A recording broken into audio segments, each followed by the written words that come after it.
He chose the corner table because it was quiet and because it faced the window. The kind of seat that let a person be present and invisible at the same time. The small neighborhood cafe hummed with soft conversations.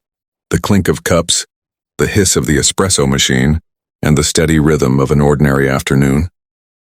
Outside, the street moved slowly as if it too had decided not to rush.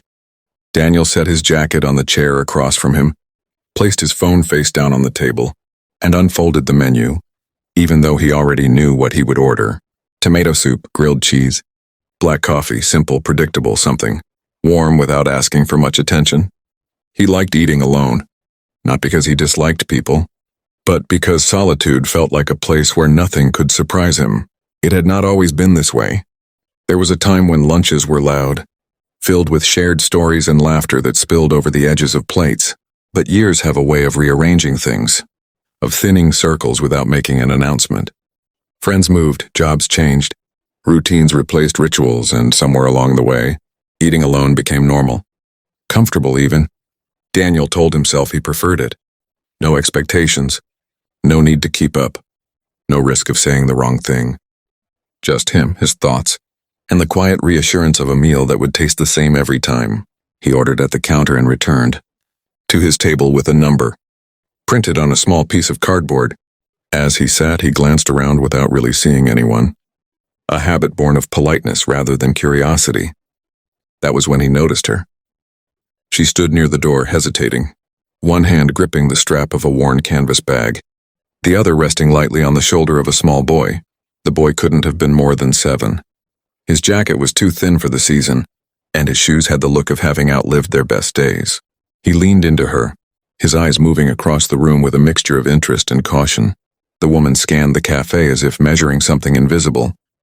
Tables were full, save for 1 or 2 seats here and there, and the place carried that gentle busyness that could feel either welcoming or intimidating, depending on how one stood within it. Daniel watched her turn slightly as if considering leaving. He felt a faint tug of recognition, not of her specifically, but of the moment. He had seen it before, that pause at a threshold where pride, need, and uncertainty all met. A server approached her with a polite smile, asking if she could help. The woman spoke quietly, too quietly for Daniel to hear the words, but he saw the way her shoulders tensed as she spoke. The server nodded, pointed toward the counter, and then back toward the tables, explaining something. The woman listened, nodded again, and then gently guided the boy forward. They moved slowly, as if each step required permission. Daniel looked back, down at his menu, though there was nothing left to read. He told himself not to stare. It wasn't his business. Everyone had their own story, their own reasons for being where they were. He had learned that lesson the hard way, learning not to assume, not to intrude. Yet when he looked up again, he saw the woman standing a few steps away from his table. She took a breath, straightened slightly, and spoke. "Excuse me," she said. Her voice was soft but steady. "I'm sorry to bother you." Daniel felt a brief, instinctive tightening in his chest, the reflex of someone who expects a request he may not know how to refuse. He met her eyes and nodded. "That's okay," he said. She gestured gently toward the empty chair across from him, the one holding his jacket. "My son's hungry," she said, her hand resting protectively on the boy's shoulder. "And there aren't many places to sit. Would you mind if we stayed here a while? We won't be any trouble." The boy looked up at Daniel then, his eyes wide and hopeful in a way that felt unguarded and brave. Daniel glanced at the chair, then at his jacket, then back at them. 1,000 small thoughts passed through his mind, most of them excuses disguised as logic. He liked his space. He had planned to eat quietly, to be alone with his soup and his thoughts. He didn't know them. Sharing a table meant conversation, or at least the possibility of it, and unpredictability had become something he carefully avoided. But there was something in the woman's tone that stopped him from declining. It wasn't desperation exactly, but it carried the weight of someone who had learned not to ask unless it mattered. He imagined what it must have taken for her to approach a stranger, to risk rejection in a room full of people who might look away. He picked up his jacket and draped it over the back of his chair. "Of course," he said, surprising himself with how easily the words came. "Please sit." Her face softened with relief, and she offered a small, genuine smile.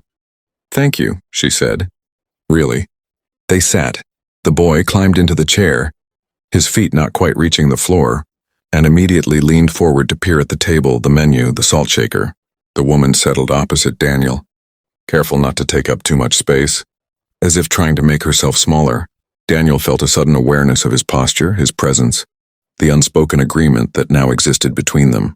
He wondered if he should say something else, something welcoming, but before he could, the server arrived with his soup. The aroma filled the space between them, warm and inviting. The boy's eyes followed the bowl as it was set down, and Daniel noticed the way he swallowed, the way his fingers curled slightly against the edge of the table. The woman noticed too. She reached into her bag and pulled out a small wallet, worn thin at the edges, and glanced inside. Her expression flickered just for a moment.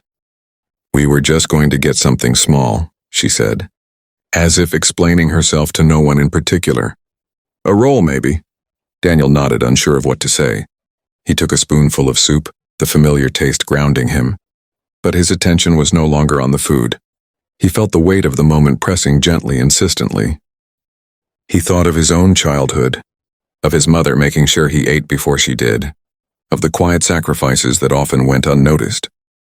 He set his spoon down. "If you'd like," he said carefully. "I ordered more than enough. We can share." The woman looked startled, then hesitant. "Oh, I couldn't," she said quickly. "You've already been very kind." "It's really no trouble," Daniel replied. He gestured to the bowl. "It's too much for me anyway."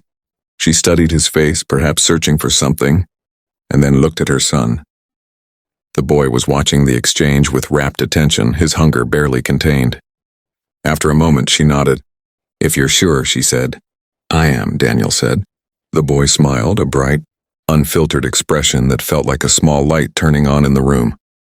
Daniel slid the bowl slightly toward the center of the table and flagged down the server to ask for an extra spoon.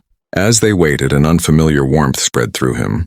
Not dramatic or overwhelming, but steady, the kind that settled in quietly without demanding recognition.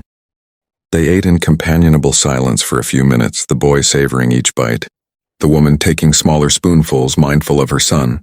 Daniel found himself slowing down, paying attention, not just to the taste of the soup, but to the simple act of sharing it.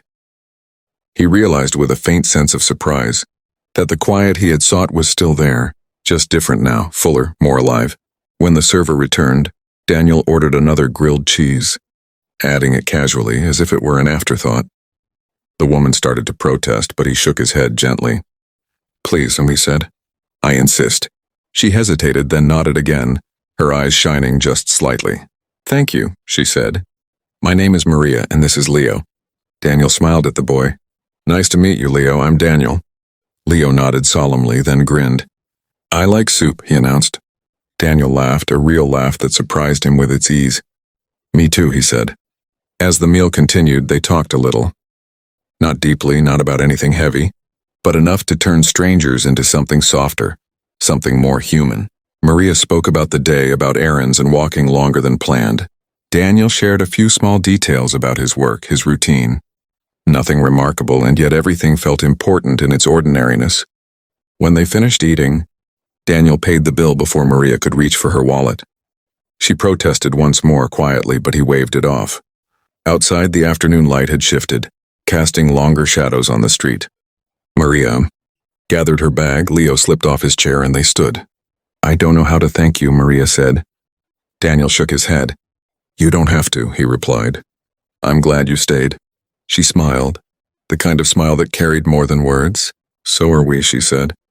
They left together, stepping out into the street, and for the first time in a long while, Daniel felt that eating alone was not the same as being alone. Something had shifted quietly, and he suspected it would linger longer than the taste of soup. Daniel returned to the cafe the following week without fully realizing why. He told himself it was convenience, that he liked the soup, that the window seat suited him, but as he pushed open the door and scanned the room, there was a flicker of anticipation he hadn't felt before. He chose the same table, set his jacket on the chair, and ordered the same meal. The routine comforted him, but it also felt different now, as if it carried the possibility of interruption. He didn't see Maria or Leo that day, or the next. Life resumed its familiar rhythm, and yet something within Daniel remained slightly off-center, as if a door had been left ajar. He found himself noticing people more, the woman counting change at the register, the elderly man eating slowly by himself, the teenager doing homework in the corner. He wondered about their stories, about the quiet moments that shaped their days. Weeks passed. The memory of that shared meal didn't fade, but it settled into him like a gentle reminder. He began to carry extra change, then small bills, not with a plan, but with an openness he hadn't practiced before. He started saying hello to the barista by name, asking the server how her day was going. These were small things, almost insignificant, but they altered the texture of his days. One afternoon, as winter edged closer, Daniel spotted a familiar figure near the door. Maria stood there, Leo beside her, taller somehow, or maybe just standing straighter. She looked around, and when their eyes met, her face lit up with recognition. She waved, tentative but hopeful. Daniel stood, lifting his jacket from the chair without thinking. "Hey," he said, smiling. "It's good to see you." "It's good to see you too," Maria replied. "We weren't sure you'd be here." They sat again, as naturally as if no time had passed. This time Maria ordered with more confidence, and Leo chattered about school, about a book he liked, about how he had learned to multiply. Daniel listened, genuinely interested, asking questions, laughing at the boy's earnest explanations. He felt present in a way that surprised him. Over time, their meetings became a quiet tradition. Not every week, not scheduled, but often enough to matter. They shared meals, stories, small victories. Daniel learned that Maria worked 2 jobs, that she was saving for a better apartment, that she believed deeply in teaching her son kindness even when life was hard.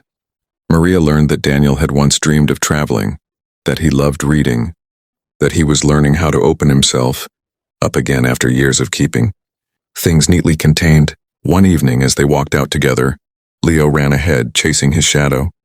Maria turned to Daniel. "You know," she said, "that day you let us sit with you. It meant more than just a meal." Daniel nodded. "It did for me too," he said honestly. She smiled. "Sometimes," she said, "people think kindness has to be loud. Big gestures. But sometimes it's just letting someone stay a while." Daniel watched Leo laugh, his breath fogging in the cold air, and felt the truth of her words settle into him. He had thought he would eat alone that day. Just another quiet lunch in a long line of quiet lunches. Instead, he had been reminded that life had a way of offering connection when one least expected it. If only there was room at the table. As they parted ways, Daniel felt no sadness, no sense of something ending. Only gratitude. He returned home that evening with a warmth that had nothing to do with food, carrying with him the knowledge that sometimes the simplest yes could change the shape of a life, not all at once but enough to matter.